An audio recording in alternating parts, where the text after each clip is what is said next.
Hey fellow gamers, Chatty Sisa here. Lately I stopped giving a damn about romance options in games. I never considered them essential for the games I was playing in the first place, and I've played many games which simply had no romances in them at all, because it's not such an important aspect for me personally. But if they were available and the game was good, I usually found them to be a nice addition, fun to play, and made use of one or two options. In the last few years though, the game's romance options became progressively worse, as in unattractive to me, and I just now simply ignore them for the most part.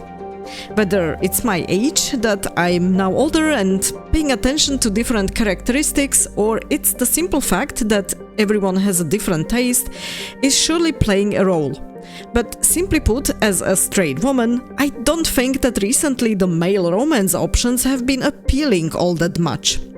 And I've noticed the same being stated by men when it comes to the female romance options too. But let me explain a little bit what I mean. Before we start, I'd like to point out that this is a very subjective take, and I know many people might disagree, but at least for some of you, I'm sure it'll be the same as for me. We used to have about a decade or so ago interesting options for romances in games.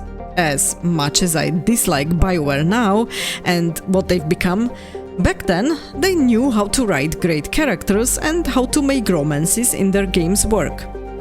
Let me therefore use here and there some characters from the Mass Effect franchise, but not just, to illustrate some of my points. I'll mention mostly my view on the male romance options, but I do believe that much of what I'll say is easily applicable for the female romance options too. While physical beauty plays a big role for most male players, it can be perceived as secondary for many female players. Secondary, however, doesn't mean it doesn't matter at all, at least for most women. Which is why some Mass Effect characters were so popular as romances, like Kaidan Alenko. I wasn't necessarily fond of all the changes the dev team did in his personality between all the games, but boy oh boy did I enjoy visiting him in that Citadel hospital.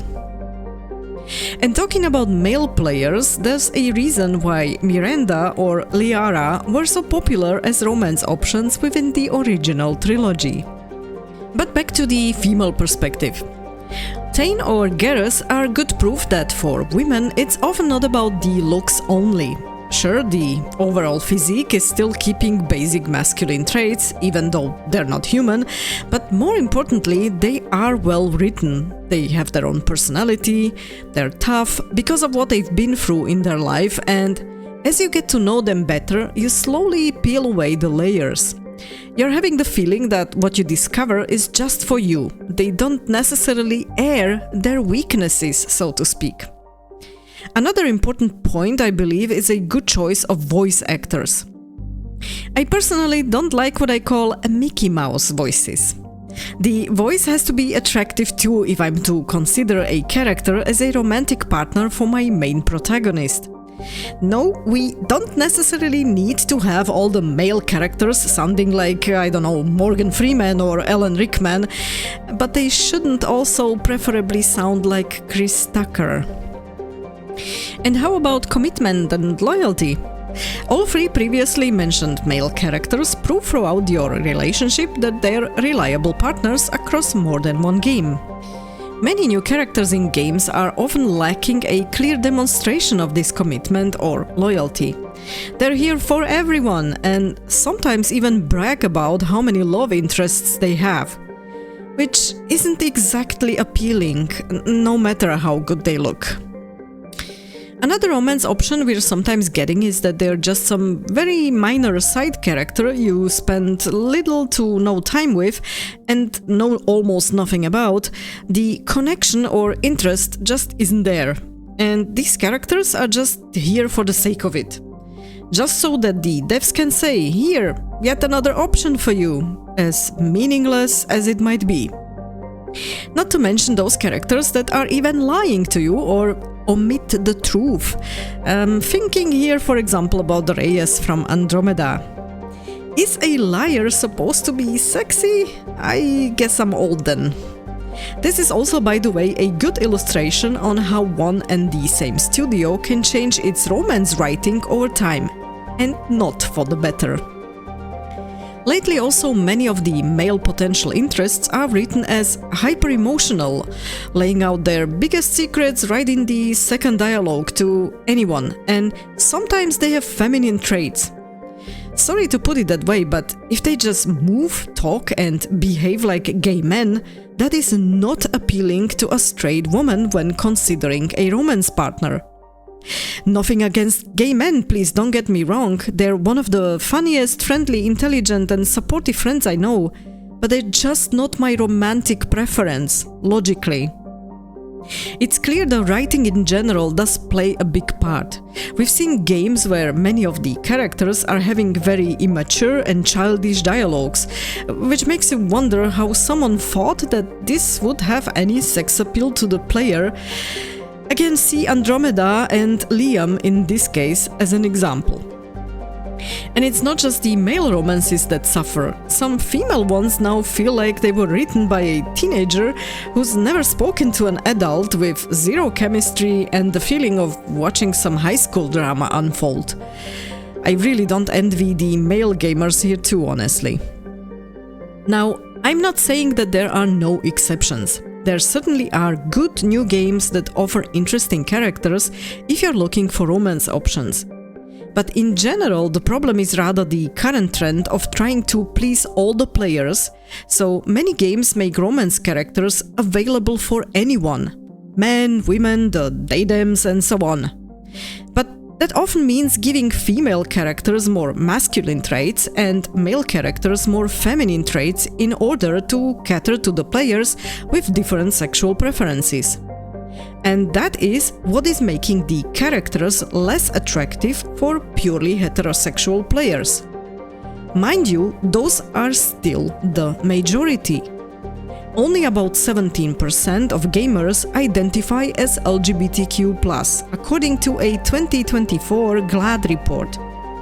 This is, by the way, an advocacy group for LGBTQ+ acceptance, so this is not some made-up statistic or some biased look by some straight people. This is directly from an LGBTQ+ advocacy group. You may say 17% is a lot, but it also just proves my point. The vast majority, 83% of the players, are not LGBTQ+, hence straight, and they do not appreciate certain traits in characters. Let's be blunt again. Most men prefer not to have as a romance option a muscle-packed Hulk with an ugly face, no tits and no ass. I guess you've clicked on this vid because of the thumbnail, right? Most women, on the other hand, don't want to have as romance option some thin soy boy speaking with an overly gay voice and looking as if he's about to start crying mommy any minute. I'm looking at Astarion here. There's nothing wrong with adding variety, of course, but when the variety replaces the distinct traits that make these characters desirable for the majority of players in the first place, that's when it becomes a clear hard pass. Again, before you start objecting and complaining, this is of course not a statement that applies to everyone. If you prefer exactly these types of romances, then good for you, go ahead and have fun. But I'm talking about the general preferences, which is also why I use the term most. That is an observation from my own discussions with other players. Granted, we are already in a certain age group and this might not apply to the younger generations. An observation from reading through threads on game romances online, seeing the feedback on some of my own vids, and of course an observation from my own life, and so on and so on. Last but not least, it's also about simple biology and human evolution. We are wired to react to certain traits in the opposite sex. Our preferences are to a large part dictated by our evolution as a species and are often subconscious. So naturally, most men will look for the same or similar physical and mental attributes in a woman if they are considering her as a romantic partner, be it in real life or in a game. And the same goes for most women when looking for a male partner. Even though we tend to prioritize those traits differently, in general, a preference for a certain type of looks and character traits is common to each of the two genders. Men prefer clearly feminine looks, a nice face, good figure, wide hips, beautiful hair, and so on. The potential girlfriend should show kindness, empathy, support, and encouragement.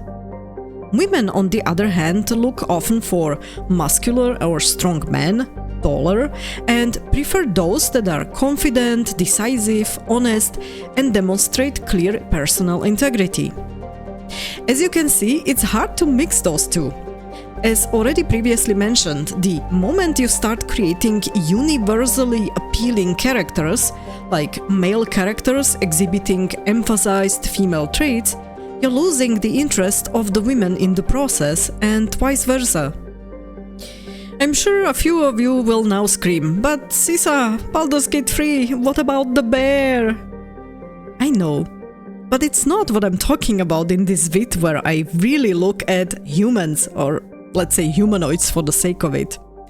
We're gamers, we like to do crazy fun stuff in games, so most people have probably tried that bear just to see how far the devs went with that option. But it's not what many players will seriously consider when they decide to choose a romance option in a game. So I consider that bear to be an outlier and not the rule. In summary, I'd rather wish we could go back to the time when the romanceable characters were locked by sexuality with distinct traits, and the devs would stop making every in-game character universal and available for all. It leads increasingly to undesirable romance options in games, and it causes in the end some players to completely ignoring all the romances in games. Not because they wouldn't like to play it for fun, but because there's just so very few attractive options available. We've already seen in many other aspects in games that trying to please everyone will in the end only lead to pleasing no one. And I'm really hoping the game devs will finally realize it and stop doing it in such an extent as it is now. But that's just my own opinion and my little rant, if you will, from a woman's perspective. I know it can be different for the male gamers, so I'd be curious to hear what your thoughts are and how you see and deal with romance options in the games, especially in the last few years. Let me know what you think about this topic in the comments below. And if you like this vid, don't forget to hit the like button and share it. And if you're new to the channel, have a look at the other vids here, you'll find various topics and games which could be interesting for you. Thank you very much for watching, stay tuned and game on!